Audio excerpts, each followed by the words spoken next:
என் தங்கப்பிள்ளையே, பேரதிர்ஷ்ட செய்தி ஒன்று இன்று உன் செவி வந்து சேரப்போகின்றது. இந்த இரவில் அது உன் வாழ்க்கையில் ஒரு மிகப்பெரிய மாற்றத்தை கொடுக்கப் போகின்றது. என் குழந்தையே, நாளைய தினம் மாலை நேரத்தில் நான் சொல்லக்கூடிய இந்த அடையாளம், அதாவது மூக்கு நீளமாக இருக்கின்ற ஒருவர் நிச்சயமாக உன்னை தேடி வந்து உன் வாழ்க்கையில் இருக்கின்ற ஒரு மிகப்பெரிய கஷ்டத்திற்கு நாளைய இரவிலேயே முற்றுப்புள்ளி வைக்கப் போகின்றார். அவர் யார்? எதனால் அவர் உன்னை தேடி வரப்போகிறார் என்பதனை நிச்சயமாக என் குழந்தை நீ தெரிந்து கொள்ள வேண்டும். என் தங்கமே, நான் சொல்கின்ற அடையாளம் யாருக்கு இருக்கிறது என்று யோசித்து கொண்டிருக்கிறாய் அல்லவா? நீ யோசித்து கொண்டு அதனை பற்றி முடிவெடுக்கும் முன்னமே நான் உனக்கு யார் என்கிற பதிலை நிச்சயமாக சொல்லிவிடுகின்றேன். அதனால் சற்று பொறுமையாக உன் தாயானவள் என்னுடைய வார்த்தைகளை கேள். என் குழந்தையை, எப்பொழுதுமே வாழ்க்கையில் சில விஷயங்கள் இதுபோல் ஏதாவது ஒரு சந்தர்ப்பத்தில் தெரிந்து கொண்டால்தான் உண்டு. இல்லை என்றால் பல விஷயங்கள் உனக்கு தெரியாமலேயே போய்விடும். நீண்ட நாட்கள் கழித்து ஒருவர் சொல்லும் பொழுது நீ என்ன சொல்வாய் தெரியுமா? இது நடந்து இவ்வளவு நாட்கள் ஆகி இருக்கிறதே, எனக்கு மட்டும் ஏன் இந்த விஷயத்தை பற்றி தெரியவில்லை என்று நீ கேட்பாயல்லவா? இது வழக்கமான ஒரு விஷயமாக இப்பொழுது மாறிவிட்டது. ஏன் தெரியுமா? எல்லோருமே சுற்றி நடக்கின்ற விஷயத்தை பற்றி தெரிந்து கொள்ள விரும்புவது கிடையாது. நாம் உண்டு, நம் வாழ்க்கை உண்டு என்று இருந்துவிட்டு சென்று விடுவோம். யாருக்கு என்ன நடந்தால் நமக்கென்ன என்பது போலத்தான் இங்கு எல்லோருடைய மனநிலையும் மாறிவிட்டது. யாருடைய பிரச்சனைகளுக்குள்ளும் நாம் தலையிடுவதனால் இங்கு எதுவும் மாறிவிடப் போவது கிடையாது. மாறாக நமக்குத்தான் பிரச்சனைகள் அதிகமாக போகிறது என்பதனை என் குழந்தை நீ தெரிந்து கொள்ள தொடங்கிவிட்டாய். இந்த நேரம், இந்த தருணம் உனக்கு இது போன்ற எண்ணங்கள் எல்லாம் தோன்றி இருக்கிறது என்றால் நிச்சயமாக இதிலிருந்து உன்னுடைய வாழ்க்கையில் பல விஷயங்களை நீ கற்றுக்கொண்டிருக்கிறாய் என்றுதானே அர்த்தம். என் பிள்ளையே, அடுத்தவர்களை பற்றி கவலைப்பட வேண்டிய அவசியம் உனக்கில்லை.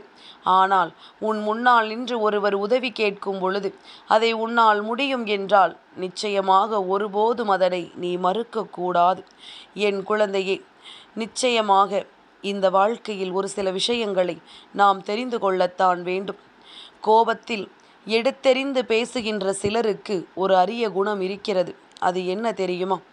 என்னவென்றால், அவர்கள் பிறருக்கு துரோகம் செய்யவும் மாட்டார்கள், ஒருபோதும் மற்றவர்களின் முதுகில் குத்தவும் மாட்டார்கள். அவர்கள் கோபத்தில் எதையும் எடுத்தெறிந்து பேசுகிறார்கள் என்பதற்காக நாம் எந்த ஒரு முடிவையும் சட்டென்று எடுத்துவிடக்கூடாது. என்ன நடக்கிறது, ஏது நடக்கிறது என்பதனை நிச்சயமாக நாம் தெரிந்து கொள்ள வேண்டும்.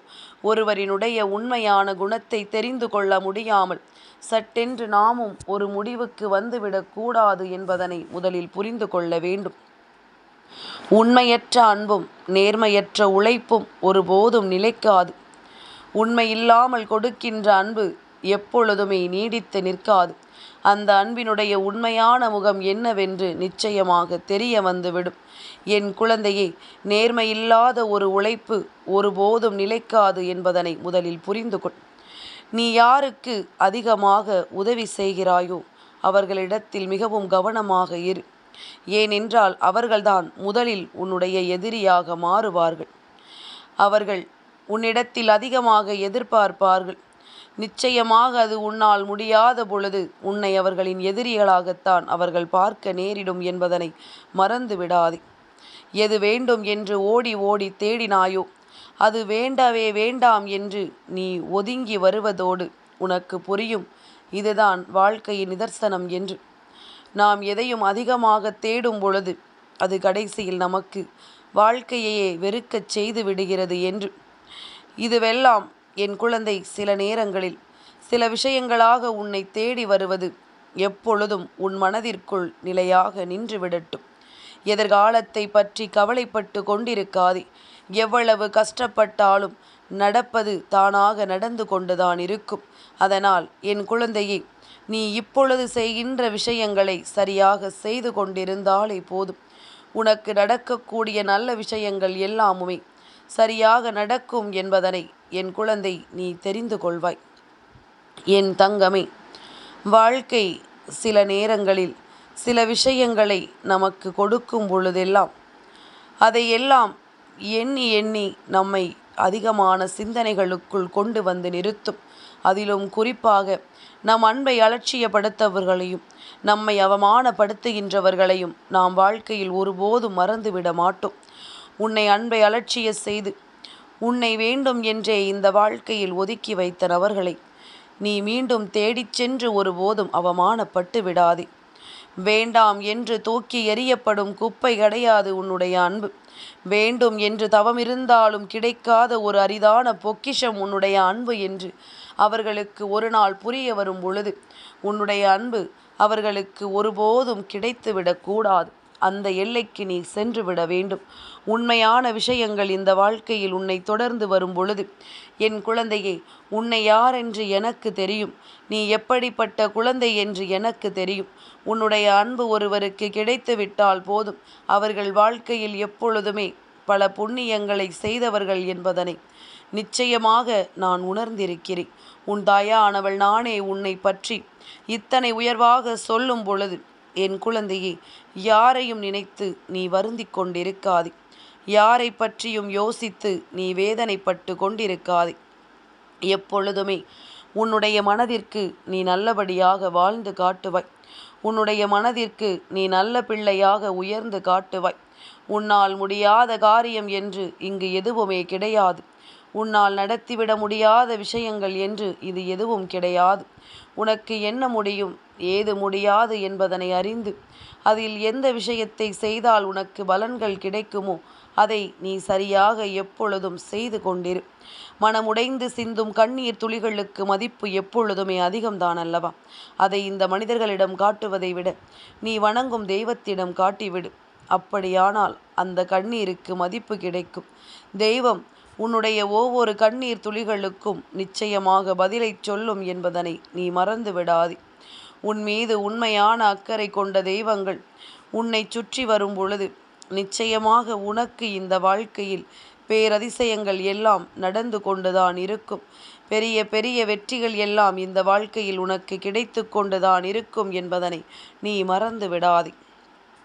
என் குழந்தையே, எது நடந்தாலுமே நாம் சில நேரங்களில் எந்த ஒரு விஷயத்தையுமே சட்டென்று புரிந்து கொள்ள முடியாமல் தவித்து நிற்கும் பொழுது யாரோ ஒருவரினுடைய உதவி அந்த அத்தனை சங்கடங்களையும் நமக்கு நீக்கி சட்டென்று ஒரு நொடியில் நம் வாழ்க்கையில் ஒரு அற்புதத்தை நிகழ்த்திவிட்டு சென்றுவிடும்.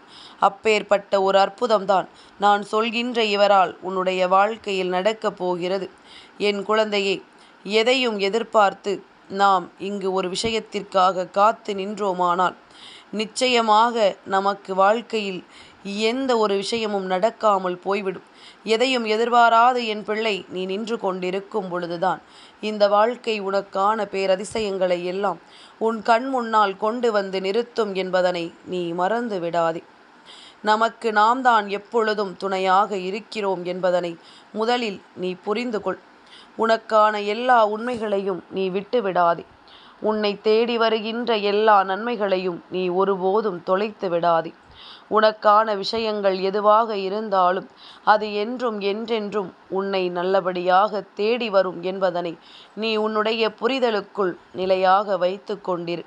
நிச்சயமாக உனக்கு நல்லது நடந்தே தீரும். இந்த வாழ்க்கை நீ விரும்புகின்ற பல அதிசயங்களையும் நிச்சயமாக கொடுத்தே தீரும் என்பதில் எந்த ஒரு மாற்று கருத்தும் கிடையாது. என் குழந்தையே, எப்பொழுதும் இந்த வாழ்க்கையில் நாம் புரிந்து கொள்ளக்கூடிய ஒரு விஷயம் என்ன தெரியுமா? நமக்கு நாம் தான் துணை என்பதனை ஒரு கட்டத்தில் இந்த வாழ்க்கை உனக்கு உணர்த்தும். சுற்றி இருக்கின்றவர்கள் எல்லாம் செய்கின்ற செயல்களை கண்டு நிச்சயமாக இந்த வாழ்க்கை உனக்கு உணர்த்தி சொல்லும். இவர்களை எல்லாம் நம்பாதே. யாரும் உனக்கு எந்த இடத்திலும் துணைக்கு வரப்போவது இல்லை என்று சொல்லி இந்த வாழ்க்கை உனக்கு நிச்சயமாக உணர்த்தும் என்பதனை நீ ஒருபோதும் மறந்து விடாதே. உன்னுடைய வாழ்க்கையின் ஒவ்வொரு தேடல்களிலும் ஏதோ ஒரு விஷயம் கிடைக்கிறது. ஆனால் நீ தேடியது மட்டும் கிடைக்கவில்லை என்று நீ நினைக்கிறாயல்லவா? தெய்வம் எல்லாவற்றிற்கும் ஒரு கணக்கு வைத்திருப்பார்கள். அதன்படிதான் ஒவ்வொருவர் வாழ்க்கையிலும் ஒவ்வொரு விஷயங்களும் நடக்கும். அதனால் என்ன நடந்தாலும் சரி, எது வந்தாலும் சரி, என் குழந்தையே சரியான புரிதலில் கொண்டு வந்து உனக்கென இருக்கின்ற தெய்வத்தின் மீது நம்பிக்கை கொண்டு நல்லபடியாக உன் வாழ்க்கையை நீ வாழத் தொடங்கு. என் குழந்தையே, மூக்கு நீளமான ஒருவர் உன்னை தேடி வருகிறார் என்று சொன்ன உடனேயே என் பிள்ளைகள் பலருக்கும் சந்தேகம், நம் தாயானவளாக இருப்பாளோ என்று வந்திருக்கலாம்.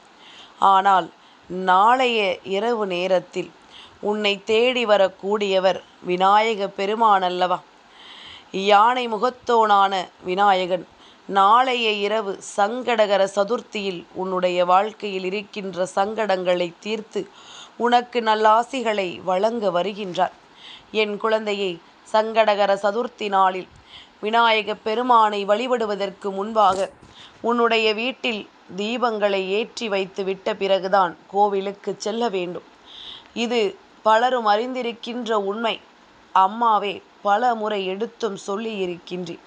இது புரியாதவர்கள் இன்றாவது என்னிடத்திலிருந்து இந்த வார்த்தைகளை என்னவென்று கேட்டு தெரிந்து கொள்ள வேண்டும்.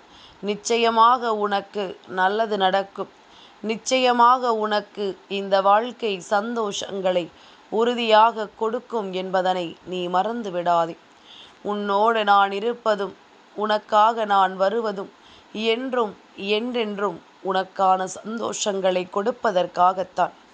அதுபோலத்தான் இன்றும் நான் சொன்ன வார்த்தைகளை நீ மனதிற்குள் பதிய வைத்திருப்பாயானால் நாளை இரவு நேரத்தில் உன்னை, அதாவது நாளை மாலை நேரத்தில் சங்கடகர சதுர்த்தியின் விநாயக பெருமானை வழிபாடு செய்கின்ற நேரம் அல்லவா? அந்த நேரத்தில் அவரை தேடிச் சென்றாயானால் உன்னுடைய சங்கடங்களை எல்லாம் அவர் தீர்த்து வைப்பார். எப்பொழுதுமே தெய்வங்களிடம் வேண்டுதல் வைக்கும் பொழுது எனக்கு கஷ்டம், எனக்கு வேதனை, எனக்கு சோதனை என்று சொல்வதை விட அத்தனையும் தீர்ந்து விட்டது போல ஒரு வார்த்தையை தெய்வத்திடம் சொல்லிப்பார். தெய்வமே அந்த நேரத்தில் மனசாட்சிக்கு கட்டுப்பட்டு, நாம் இந்த பிள்ளைக்கு எதையுமே சரி செய்து கொடுக்கவில்லையே, இந்த பிள்ளை கஷ்டத்தில் தானே இருந்து கொண்டிருக்கின்றது, அப்படி இருந்தும் நமக்கு நன்றி சொல்கிறதே என்று சொல்லி தெய்வம் தானாகவே உன்னை தேடி வந்து உனக்கான வெற்றியை உன் கைகளில் ஒப்படைத்து விடுவார்கள் என்பதனை மறந்து விடாதே. அதனால் நாளைய தினம் நீ விநாயக பெருமானிடத்தில் உனக்கான வேண்டுதலை சொல்லும் பொழுதெல்லாம், நான் நன்றாக வாழ்கின்றேன், என்னுடைய வாழ்க்கையில் சந்தோஷங்கள் இருக்கின்றது, உனக்கு என்றுமே நான் நன்றி கடன் பட்டிருக்கிறேன் என்று சொல்லி நீ விநாயகரிடத்தில் கையெடுத்து வணங்கு. அப்பொழுதே விநாயக பெருமான், இதற்கு மேலும் இந்த பிள்ளையின் வாழ்க்கையை நாம் இப்படியே விட்டுவிடக்கூடாது என்று சொல்லி நிச்சயமாக உன்னை தேடி வந்து உனக்கான உதவிகளை செய்து கொடுப்பார் என்பதனை நீ மறந்து விடாதே.